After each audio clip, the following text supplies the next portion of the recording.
Less than 4.5 jet hours from Tokyo, you land in Kowloon, the mainland side of Hong Kong, just across the bay from Hong Kong Island itself. The sound of Hong Kong is a blending of numerous Chinese dialects with the King's English. Hong Kong, show window of the Orient, a duty-free port where you can buy the quality products of the world, often for less than it would cost you in the country where they're made. And, of course, custom-made clothes. Dark color with a sort of subtle plaid. Here are some very good British wool. These? Why don't you look through these? Yes, I like this one very much. And you want your dress like the one in this picture? Yes, except I don't like the bow on the jacket, and I think the top should have a high neck. Very well. Could you come back this evening for your first fitting? Or, if you like, I can come to your hotel. Oh, that would be marvelous, sir. 3 million people crowd this small crown colony, filling every available space. And as you make your way through the bustling streets toward the Star Ferry that will take you to the island across the bay, you pass an old Chinese man sitting on a stool, passing the time of day, playing an ancient bamboo fiddle.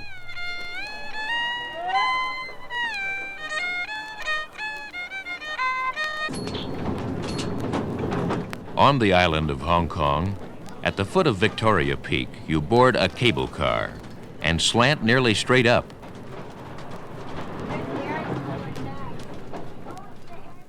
And when you arrive at the top, you enjoy one of the most beautiful views in the world.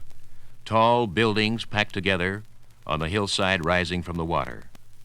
The shuttling harbor traffic of junks, barges, and steamships. Kowloon across the blue bay. And on the horizon, the misty mountains of mainland China. The warning bell announces your cable car's descent, and you return to the city, where you board a sampan that takes you to a floating restaurant. On the way, you pass waterborne shops, and vendors cry out their wares. This is all wonderful. You arrive at the restaurant, walk up the gangplank, and take your seat amidst glittering lanterns, golden dragons, and other tourists. I enjoyed the scenery coming over to this restaurant. Oh, the sunset. Sunset. And did you see that, what do you call that boat?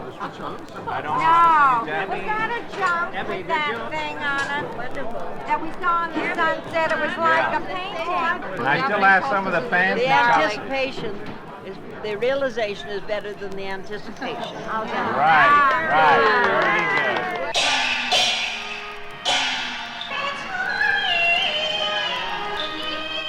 And the realization of Hong Kong creates a vivid and lasting picture of an ancient culture, where an age-old abacus clicks off your discount as you bargain for the modern products of today.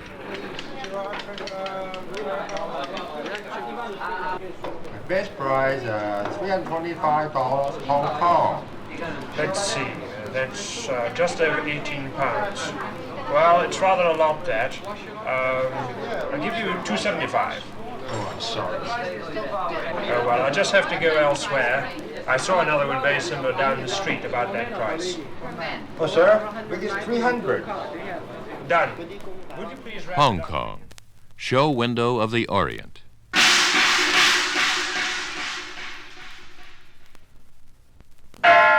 The Temple Bells of Bangkok, a sprawling tropic village of nearly 2 million people. Laced with wandering canals and lush greenery. Dotted with glittering multi-tiered temples, where as you turn a corner, you discover saffron-robed Buddhist monks in a shaded courtyard chanting the sutra.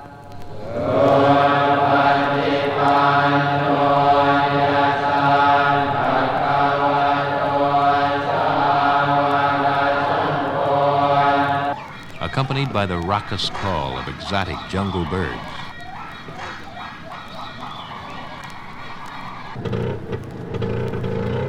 In Bangkok, the major transportation of the city is the three-wheeled motorcycle taxi, and you climb aboard to explore.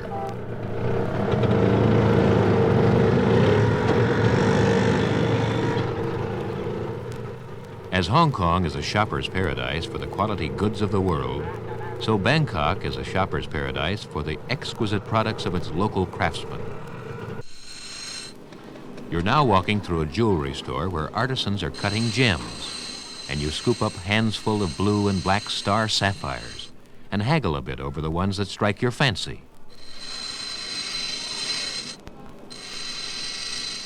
There are many of these informal factories throughout the city where you can shop for custom-made objects of bronze and brass and wood and silver. And as you walk from place to place, you pass an Indian shopkeeper squatting outside his little store, entertaining himself on a flute from his native land.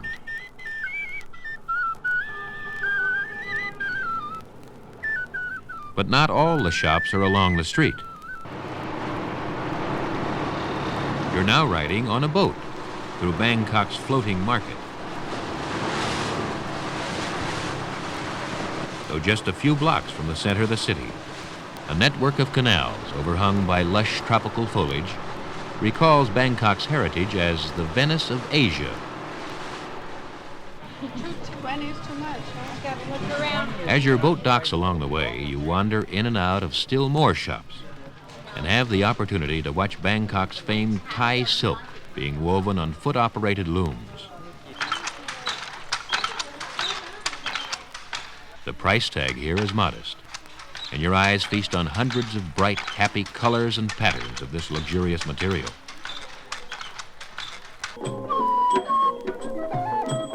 Later, back in the city, you enjoy the more classic traditions of Bangkok as you watch young girls in elaborately jeweled and embroidered costumes perform the graceful movements and gestures of the Thai dance.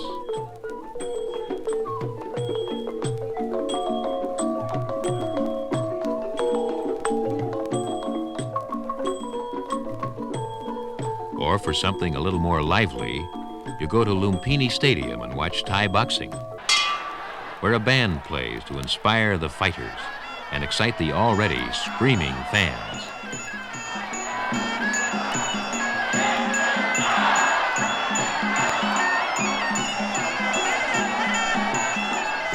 But for all its unique excitements and beautifully handcrafted goods, the enchantment of Bangkok is still the leisurely atmosphere of a tropical village where, in an open courtyard, shaded from the hot sun, Buddhist monks in saffron robes timelessly chant the sutra.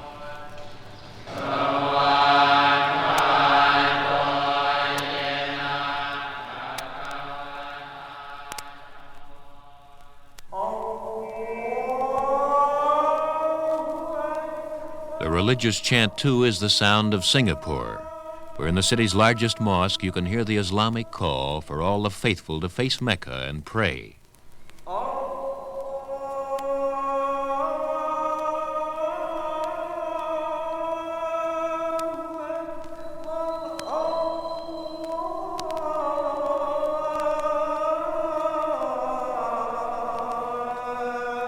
In another part of the city, an old Buddhist priest touches the forehead of a believer with the sacred lotus blossom and chants a prayer, accompanied by the clatter of fortune dice cast on the marble floor.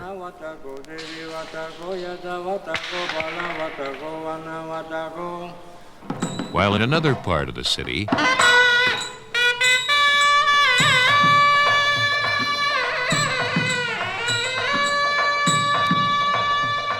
an orchestra of flute, drum, and cymbal plays the music of the Hindu religion.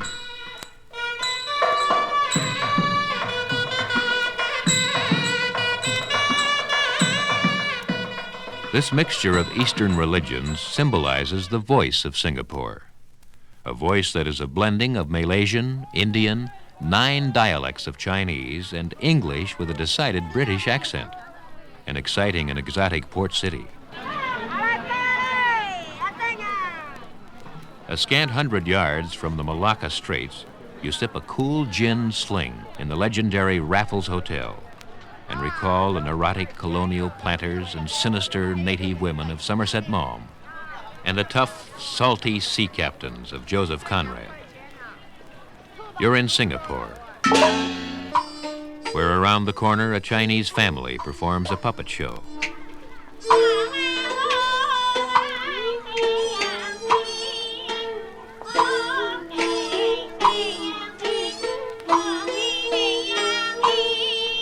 Or in a square, you hear the ringing clash of swords in a traditional Malay dance.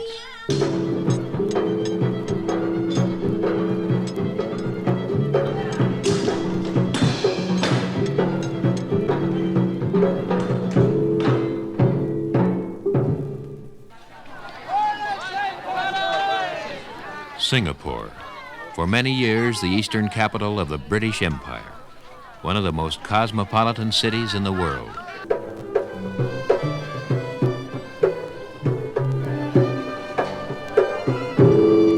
And the final stop on your Japan Airlines tour to the sounds of the Orient.